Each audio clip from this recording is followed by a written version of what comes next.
Hello दोस्तों, स्वागत है आप सभी का। आज का जो वीडियो है ये थोड़ा सा ज़्यादा ही टेक्निकल पॉइंट पे रहने वाला है, क्योंकि देखिए बहुत कॉमन सा क्वेश्चन है जो बहुत सारे लोगों के मन में भी उठ सकता है, लेकिन प्रश्न बहुत कम लोगों ने इस बात पे चर्चा को किया। देखिए पहली कंडीशन क्या है, दो एस्पेक्ट से आज की क्लास को समझिएगा। एक ओरिजिनल जन्म कुंडली और दूसरा उसी के अंदर जब गोचरीय प्रभाव होते हैं तब। सबसे पहला सवाल तो ये है कि मान लीजिए एक किसी कुंडली के अंदर एक पर्टिकुलर राशि है, उस राशि में कई सारे लोगों के एक जैसे ग्रह बैठे हुए हमें मिल सकते हैं। ऐसे स्थिति में उन सभी लोगों के ऊपर एक जैसा प्रभाव हो ये जरूरी नहीं। सबसे पहले इस बात को समझिएगा। आप में से बहुत सारे लोग ऐसे कमेंट्स करते हैं कि सर मेरे इस भाव में, इस राशि में ये ग्रह बैठा हुआ है, और इसी तरीके से कोई दूसरा ग्रह किसी दूसरे भाव, किसी दूसरी राशि में जाके बैठा हुआ है, तो उसके रिजल्ट्स क्या आएंगे। इसको इस तरीके से नहीं देखा जा सकता। क्यों, उसको यहाँ समझ लीजिए। आप में से मान लीजिए बहुत सारे लोग हैं जिनके इसको हम ले लेते हैं कुंभ राशि, ठीक है, कुंभ राशि। इस कुंभ राशि में बहुत सारे लोगों के अलग अलग ग्रह बैठे हुए होंगे। उन ग्रहों की अपनी कोई ना कोई डिग्री होगी। अब वो जो ग्रह की डिग्री है वो कोई ना कोई एक इम्पॉर्टेंट रोल प्ले करती है, इसको समझिएगा पहले। इसके बाद जब स्टैटिक चार्ट के अंदर वो क्या कहना चाहता है ये समझेंगे, फिर जाके हम ट्रांजिट्स को उसके ऊपर लगा पाएंगे। सपोज करिए एक पूरी के पूरी जो लाइन है ये 30 डिग्री एक राशि को रिप्रेजेंट करती है। सबसे पहले इसके हम कितने खंड तोड़ेंगे। पहला खंड इसका टूटता है वो होता है 2.5 खंड का, ठीक है। तो यहाँ पे एक और यहाँ पे एक, ये होगा इसके 2.5 खंड। अब ये जो 2.5 खंड है इसके अंदर क्या चीज होने वाली है इसको जरा ध्यान से समझिएगा। यहाँ पर ये जो 2.5 खंड हमने बनाए हैं ये एक्चुअल में कहलाते हैं हमारे नक्षत्र, ठीक है।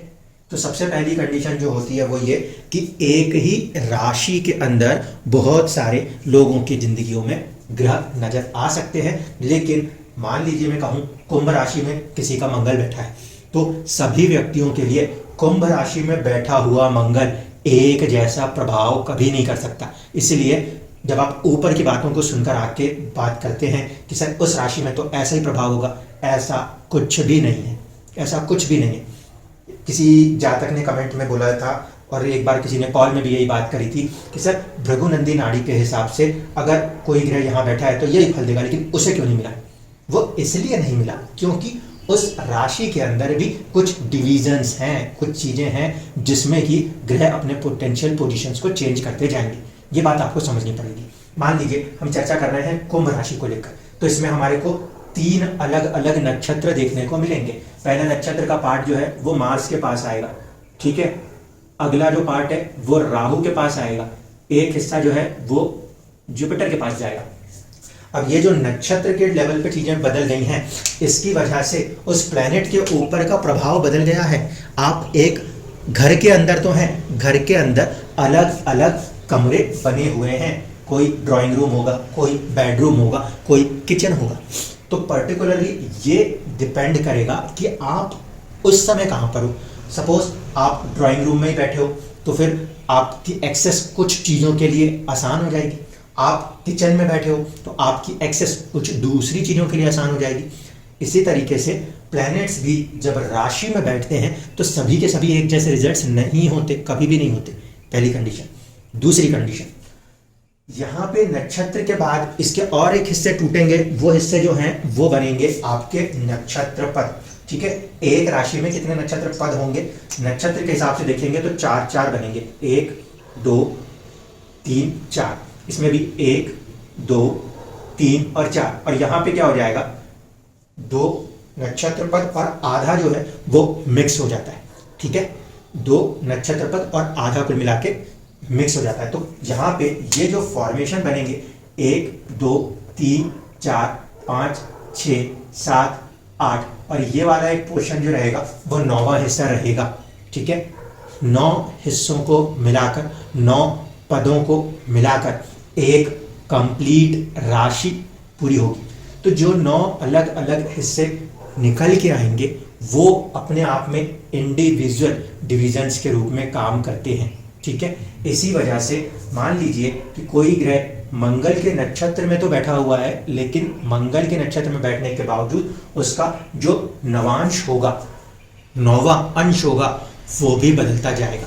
यानी कि हम और अंदर जाके स्पेसिफिक हो जाते हैं कि घर तो था, घर के अंदर हमारे पास 3 कमरे तो थे, उन 3 कमरों के अंदर भी हमने कुछ कंपार्टमेंट्स बना के रखे हुए और उन्हीं कंपार्टमेंट्स के हिसाब से उन पर्टिकुलर चीज़ों के रिजल्ट बनते या मिटते रहते हैं।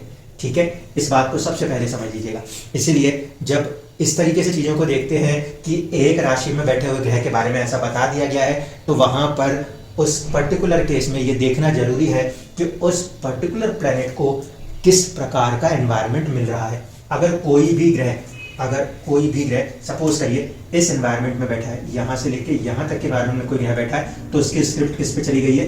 वो चली गई है शनि राशि के स्वामी और नक्षत्र राहु के हवाले। ठीक है, यहाँ पे बैठा हुआ कोई भी ग्रह जब अपने रिजल्ट्स को करेगा तो वो बहुत ही तुरंत रिजल्ट करेगा, क्योंकि उसके ऊपर राहु का प्रभाव काम कर रहा होगा। इसी की जगह कोई ग्रह इस डोमेन में बैठा है तो ये होगा शनि के अधीन, लेकिन मंगल के द्वारा। मंगल का मतलब है साहस, पराक्रम, थोड़ा सा लड़ाई झगड़े, कुछ ऐसी चीजों की जरूरत वहां पर उस पर्टिकुलर प्लेनेट के साथ कनेक्ट होके चल रही होगी। आगे यहाँ पे यदि कोई ग्रह बैठा है तो उसके ऊपर गुरु का प्रभाव है। गुरु के प्रभाव होने के कारण वो जो पर्टिकुलर प्लैनेट्स है वो जुपिटर की सात्विकताओं को या जुपिटर की कुंडली में जो भी स्थितियां हैं उनको ध्यान में रखकर अपने रिजल्ट्स को कैरी ऑन फॉरवर्ड करेगा। ये सबसे पहली कंडीशन है। ये अभी तक मैं जो कह रहा हूँ ये आपके स्टैटिक चार्ट का हिस्सा है। स्टैटिक चार्ट का हिस्सा है। आपके अपने अपने इंडिविजुअल कुंडलियों में ग्रहों के नीचे जो डिग्रियां लिखी होती हैं वो बेवजह नहीं लिखी होती। ठीक है, जब ट्रूली भृगुनंदी नाड़ी के अंदर भी उसका प्रयोग करते हैं तो ध्यान रखिएगा वो डिग्रियों को ध्यान में रख के बात करते हैं। क्यों? क्योंकि डिग्रियां स्पेसिफाई करती हैं वो कहाँ बैठा हुआ है ग्रह, किस अंशा में वो अपने प्रभाव को लेके चलेगा, क्योंकि उनको भी नवांश और स्पेसिफिकली अगर बात की जाए जिनको सही में नाड़ी का अंदाजा है उनको 150 कंप्लीट नाड़ियों का आइडिया होना कंपलसरी है। क्यों? क्योंकि उन्हीं के अंदर वो प्रभाव मेंशन होते। अन्यथा आप सिर्फ ऐसे चलोगे कि एक राशि में ग्रह बैठा है तो राशि के स्वामी के प्रभाव से ही, ऐसा नहीं है।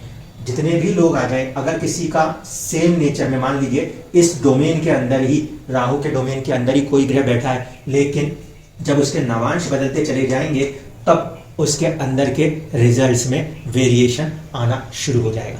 जैसे कि ये 11 नंबर से बनने वाली राशि है। ठीक है, तो 3, 7 और 11 जब कभी भी यहाँ पे कोई राशि शुरू हो और नवांश की बात हो तो पहला नवांश 7 से बनेगा, क्योंकि चर राशि से नवांश बनता है। तो इस हिसाब से आप बना सकते हो कि जब यहाँ पे नवांश बनने शुरू होंगे वो बनेंगे लिब्रा से, तुला राशि से। लिब्रा के बाद आता है स्कॉर्पियो, उसके बाद स्कॉर्पियो के बाद धनु, सैगिटेरियस, धनु के बाद आगे जाएंगे तो आपको मिलेगा कैप्रिकॉर्न। इस तरीके से कहीं एक जगह पे एक्वेरियस, और बढ़ते बढ़ते 9 अलग अलग राशियों के प्रभाव देखने को मिलेंगे। यानी कि ग्रह अगर यहाँ पर बैठ भी गया है तो उसके अंदर जो नवांश प्लेसमेंट पोजीशन है वो बदलती रहती है। ये सबसे पहली बात को ध्यान रखिएगा। इसकी वजह से क्या होगा कि वो ग्रह ना सिर्फ कि इन पर्टिकुलर ग्रहों के अधीन है, वो अपने रिजल्ट्स के लिए कहीं ना कहीं उन दूसरी जो राशि प्रभाव वहाँ पे नवांश में लिखे जाते हैं उनके भी प्रभाव को अपने अंदर मिक्स करके चल रहा होता है। नवांश जो है वो हम लोग किस आधार से पढ़ते हैं? राशियों के आधार से पढ़ते हैं। तो राशियों के आधार पे ही उन नवांशों को देखा जा सकता है। क्यों? क्योंकि वो पर्टिकुलर प्लैनेट वहाँ पे सिचुएटेड होकर अपने जो भी रिजल्ट्स हैं उसके द्वारा किसी दूसरे भाव को प्रभावित करेगा। ये ध्यान रखिएगा। जब हम नक्षत्र के लेवल पे बात करते हैं तो हम ये देख लेते हैं कि उसके जो भी स्वामी हैं, किसके? नक्षत्र का ग्रह स्वामी। फिर से बोल रहा हूँ, नक्षत्र के ग्रह स्वामी जो है वहाँ से हम ये देख लेते हैं कि ये पर्टिकुलर जो प्लैनेट्स के हाउस लॉर्डशिप्स हैं और जहाँ वो बैठे हैं उन एरियाज में इफेक्ट आएगा। लेकिन जब उनके नवांश के अंदर की बात होती है, D9 के चार्ट की बात होती है, तो ये थोड़ा सा एक क्लियर कट इंडिकेशन आ जाता है कि फ्रूट्स जो हैं उस पर्टिकुलर प्लैनेट के कहीं भी बैठे वो पर्टिकुलर प्लैनेट का फ्रूट आपके लगन कुंडली के किस भाव को प्रभावित करेगा अपनी दशा या अंतर दशा में। ये चीज सबसे पहली बात है। तो ये तो हुआ जब स्टैटिक चार्ट है, आपकी कुंडली बनी बनाई है तब। इसलिए मुझे उम्मीद है कि आज के बाद ऐसी कमेंट करके कभी कोई क्वेश्चन ना करें किसी से भी कि मेरा ग्रह कहीं बैठा है तो बताइए क्या रिजल्ट। ये आपका ग्रह बैठा है, राहु के नक्षत्र में बैठा है, गुरु में बैठा है, मंगल में बैठा है, पता ही नहीं क्या जवाब देंगे। जहाँ बैठ भी गया तो किस पर्टिकुलर की तरफ उसका फ्रूट जा रहा है ये भी पता नहीं। तो वो सारे जो क्वेश्चंस आप ऐसे करते हो उसके जवाब हवा हवाई हो जाते हैं, पहली चीज। दूसरी बात, अब मान लीजिए ग्रह का गोचर हो रहा है, शनि का गोचर हो रहा है कुंभ राशि के अंदर। अब कुंभ राशि में गोचर हो रहा है तो क्या सभी लोगों को, ध्यान से समझिएगा मेरी बात, क्या सभी लोगों को एक ही समय पर एक जैसे रिजल्ट्स आ जाएंगे क्या? ऐसा भी कभी नहीं होता, इसको भी ध्यान रखिएगा। अगर ऐसा होने लगे तब तो वाली बात है कि बस एक लाइन लगेगी, एक ग्रह एक जगह जाया करेगा, हम उसी के हिसाब से उस समय सभी को एक जैसी चीज़ें दिया करेंगे। जैसे कहीं कंबल बट रहा हो, कहीं ब्रेड बट रही हो कि सब लाइन लगाएंगे और सबको मिल जाएगा, ऐसा नहीं होता। अब ये क्यों नहीं होता इसको समझिए। जब कभी भी आपके प्लैनेट्स किसी भी राशि के अंदर मूवमेंट करेंगे तो उसकी मूवमेंट करते करते उन्हें यही जो नवांश पोजीशंस हैं वहां पे पहुंचने पर जैसे जैसे ग्रह आपके नवांश कुंडली के हिसाब से मिलते जाएंगे, फिर से बोल रहा हूँ, कहीं पे भी ये बात कोई नहीं बोलता लेकिन फिर से बता रहा हूँ, ये एक बहुत क्रूशियल फैक्टर है। जब भी कोई ग्रह ट्रांजिट करेगा वो ट्रांजिट करते वक्त अपने कहीं ना कहीं किसी न किसी नवांश के अंदर से गोचर करते हुए जाएगा। अगर नवांश कुंडली के अंदर वहां पे उसे कोई ग्रह मिलता है तो उस ग्रह की स्थिति से भी वो गोचर किसी न किसी रूप में प्रभावित जरूर होगा, एक चीज। दूसरा कंसेप्ट जो आता है वो आता है अष्टक वर्ग में। अष्टक वर्ग में जब हम लगाते हैं तो वहां पे हमारे को देखना पड़ता है कि कुछ ग्रहों ने उस पर्टिकुलर ग्रह को जिसका कि गोचर हो रहा है, फिर से सुन लीजिए, जिस भी ग्रह की गोचर की बात कर रहे हैं वहां पर बाकी ग्रहों ने उन्हें कुछ पॉइंट्स दिए होते हैं। वो जो पॉइंट्स है ना वो बेसिकली क्या है, एक राशि के अंदर एक कंसेप्ट यूज किया जाता है, आप में से कुछ लोगों ने तो उसको पढ़ के भी रखा होगा, कि कक्षा कहलाती है। एक राशि के अंदर जब मूवमेंट हो रही होती है उस समय एक पर्टिकुलर क्लास, एक कक्षा को डेवलप किया जाता है। अब उसको भी समझ लीजिएगा, उसमें क्या होता है, मान लीजिए कि यही एक राशि है, फिर से अब यहाँ पे जब गोचरीय प्रभाव की बात आएगी तो ये नक्षत्रीय प्रभाव से हटके एक चीज कहलाएगी कक्षा, जिसमें हम मानते हैं कि मान लीजिए शुरुआत हमने शनि की कक्षा से करी, ठीक है, इसके बाद किसी दूसरे ग्रह की कक्षा, फिर किसी दूसरे ग्रह की कक्षा, किसी ऐसी कंडीशन को चलते चलते आखिरी में जो आता है वह आ जाता है आपका एसेंडेंट। तो जब कभी भी इस हिसाब से ग्रह गोचर में जाते हैं तो वहां पे जो वो 8 बिंदु की बात है, 8 बिंदु कैसे हो गए, 7 ग्रह हैं, राहु और केतु वहां पे मेंशन नहीं होते, 7 ग्रह हैं और एक लगन खुद है। जब कभी भी कोई ट्रांजिट होगा वो ट्रांजिट किसी न किसी एक कक्षा को भी एक्टिवेट करेगा, ये चीज को ध्यान रखिएगा, क्योंकि इसके साथ साथ इसका भी एक मिक्सचर काम करेगा, ठीक है। अगर वहां पर किसी भी एक कक्षा में, किसी भी एक क्लास पोजीशन पर कोई पॉइंट एक्टिव है तो उस समय में ग्रह जब वहां से गोचर करेगा तो उस पर्टिकुलर प्लैनेट जिसके भी पॉइंट्स वहां पे मेंशन्ड हैं उसके हाउसेस से जुड़ी हुई चीजों के भी कनेक्ट हो जाएगा, ठीक है। ये सबसे इंपॉर्टेंट फैक्ट है जब हम अष्टक वर्ग का प्रयोग करते हैं। 4 बिंदु हैं, 6 बिंदु हैं, 8 बिंदु हैं, सिर्फ बिंदु की बात नहीं है, हो सकता है बिंदु तो उसके अंदर आपको 3 मिले हों लेकिन आपके काम का एक बिंदु भी आपको रिजल्ट दे सकता है। ये वही बात है कि एग्जाम भले 4000 लोगों के लिए हो रहा है, ठीक है, आपको तो एक सीट से मतलब है, आपकी एक सीट मिल गई तो वो 4000 के लिए हो, 400 के लिए हो या 4 लोगों के लिए हो, वही कंडीशन है। जब ग्रह किसी भाव में गोचर कर रहा है और अष्टक वर्ग में आप जिस भी मकसद से चार्ट को देख रहे हो, चाइल्ड बर्थ चाहिए तो चाइल्ड बर्थ से जुड़े हुए हाउस के जो लॉर्ड है उसने अगर वहां पे पॉइंट पोजीशन दी है तो वो गोचर चाइल्ड रिलेटेड इवेंट्स को देने की कोशिश कर सकता है। दशा के साथ अगर गोचर बने तब, दशा के साथ यदि गोचर बने तब, और किन ग्रहों का गोचर, राहु, केतु, शनि और गुरु, क्योंकि जो लंबे समय तक किसी राशियों में बैठते हैं उन्हीं ग्रहों के ट्रांजिट्स को स्टडी किया जाता है,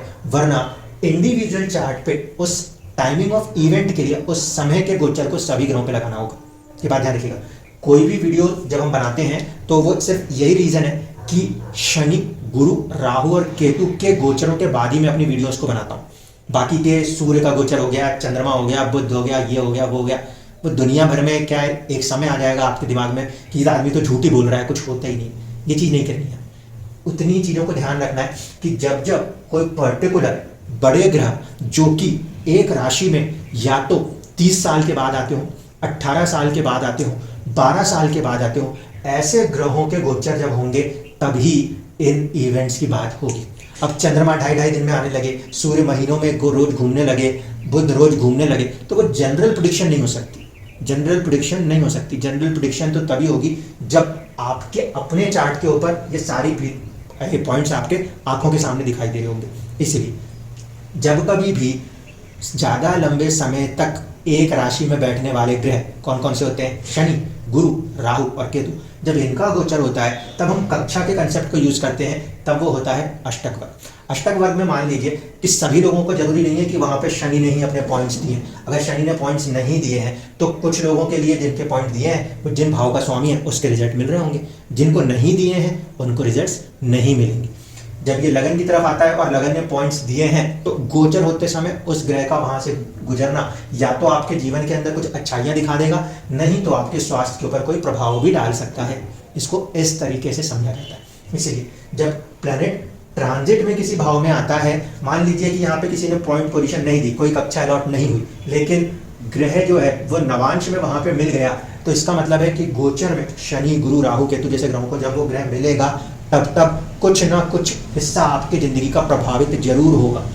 अगर इवेंट के लिए वहां पे कक्षा एक्टिवेट हुई तो फिर प्रॉपरली हो जाएगा, और नहीं होती है तो भी वो इवेंट्स किसी ना किसी तरीके से आपके लाइफ के अंदर इम्पैक्ट्स कर रहे होते हैं, वो कभी कभी कन्वर्ट नहीं होते। ठीक है, इवेंट्स अपने आप को इम्पैक्ट कर रही होती हैं, कन्वर्ट नहीं होती। एक बहुत ही स्पेशल केस रहा, वहां पे जॉब को लेकर बात होती चली गई, सारी चीजें होती हैं, फिर अचानक से चीजें बीच में होल्ड हो जाती हैं। तो जब कभी भी इस तरीके की मूवमेंट्स देखने को मिलती है तो प्लैनेट्स जो कि वहां पे किसी ना किसी रूप में ग्रहों को मिल रहे हैं वो अपनी एनर्जीज को एक्सचेंज कर रहे हैं, शेयर कर रहे हैं, और उसकी वजह से उतने डोमेन में वहां कोई ना कोई हलचल बनती है।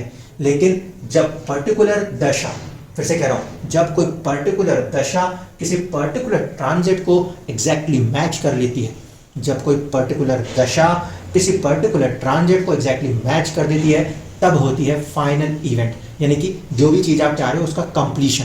लेकिन यदि वो चीज वैसे नहीं हो रही दशा के हिसाब से, तो फिर ट्रांजिट्स क्या है, उसमें सिर्फ इवेंट्स को बनते हुए सा एक ड्रीम दिखा देता है कि हाँ कुछ चीजें हलचल तो हो रही है, लेकिन रिजल्ट्स में कन्वर्ट नहीं होते। इन बातों को आपको हमेशा ध्यान रखना है कि ये वाला एक मेजर कंसेप्ट है जो स्टैटिक चार्ट में हमेशा इंपॉर्टेंट है, क्योंकि ग्रह जिस नवांश के हिसाब से, जिस नक्षत्र के हिसाब से बैठेगा उस पर चीजें डिपेंड करेंगी। सडन रिजल्ट्स, एग्रेसिव रिजल्ट्स या थोड़े से कूल डाउन होकर रिजल्ट्स, ये इन तथ्यों पे देखा जाने वाला प्रश्न है। इसलिए आंख बंद करके कभी ऐसी चीजों में मत आइए कि एक राशि में ग्रह बैठा है, मेरा मंगल उच्च का बैठा है तो मुझे सब कुछ हासिल हो जाएगा। ऐसा कुछ नहीं। आपका मंगल उच्च का बैठा हुआ दिख रहा हो सकता है, लेकिन वो कहीं ना कहीं नवांश के अंदर डिस्टर्ब हो गया तो भी वो अपने रिजल्ट्स को उस लेवल पे नहीं दे पाएगा। सूर्य कई बार लगन कुंडली में नीच राशि स्थित, नवांश में उच्च भी है। ध्यान से सुनिएगा, लगन कुंडली में सूर्य नीच राशि स्थित है, नवांश में वो उच्च भी है, लेकिन जब उसके रिजल्ट्स की बारी आई तो कुछ भी नजर नहीं आया, कुछ भी नहीं मिलता हुआ नजर। जबकि ऐसा माना जाता है कि ग्रह अगर नवांश में उच्च हो जाए, लगन में नीच भी हो जाए तो नीच भंग हो जाएगा। लेकिन यहाँ पे सिचुएशन क्या होगी, एक ग्रह नीच है और भी ग्रहों से पीड़ित है, अब वो अगर अपने आप को उठाना भी चाहे तो उसकी जो पोटेंशियल है वो वीक पड़ जाएगी। रीजन इज दूसरे ग्रहों का भी प्रभाव आ गया। एक आइडियल केस कंडीशन में किताबों में चीज़ें लिखी जाती हैं, ग्रह नीच का था और वहाँ पे उठ गया तो ऐसा हो गया कि किसी ने 2-4 मुक्के मारे, फाइटर वहाँ पे थोड़ा सा नीचे बैठ गया और बाद में वो फिर से राइज कर गया। लेकिन दूसरे ग्रहों ने भी अगर उसको प्रभावित किया है साथ आकर, तो फिर उसके जो रिटर्न बैक होने की कैपेसिटीज़ हैं वो चेंज हो जाती है। इसीलिए जब कभी भी हम किसी प्लैनेट को स्टडी कर रहे हैं तो वहाँ पर इस बात को ध्यान रखिएगा कि ना सिर्फ वो अकेला ग्रह बल्कि उस ग्रह के ऊपर पड़ने वाले बाकी के प्रभाव भी उस ग्रह को किसी न किसी रूप में असर करेंगे। अगर कुंडली में मान लीजिए राहु के एक नक्षत्र में कोई ग्रह बैठा है और इसी तरीके से राहु के बाकी के बचे हुए 2 नक्षत्रों में भी कोई ग्रह बैठे हैं, तब भी वो ग्रहों की आपस में कोई ना कोई युक्ति, कोई ना कोई संबंध बन जाए, ऐसी कंडीशन में कोई ग्रह जो एक पर्टिकुलर नक्षत्र में बैठा है, यदि उस नक्षत्र स्वामी के दूसरे नक्षत्रों में कोई ग्रह बैठ गए तो उनका भी रिश्ता उस ग्रह के साथ जुड़ जाया करता है, जिसे कि एक तरीके से इनडायरेक्ट कंजंक्शन कह सकते हैं हम लोग। धन्यवाद।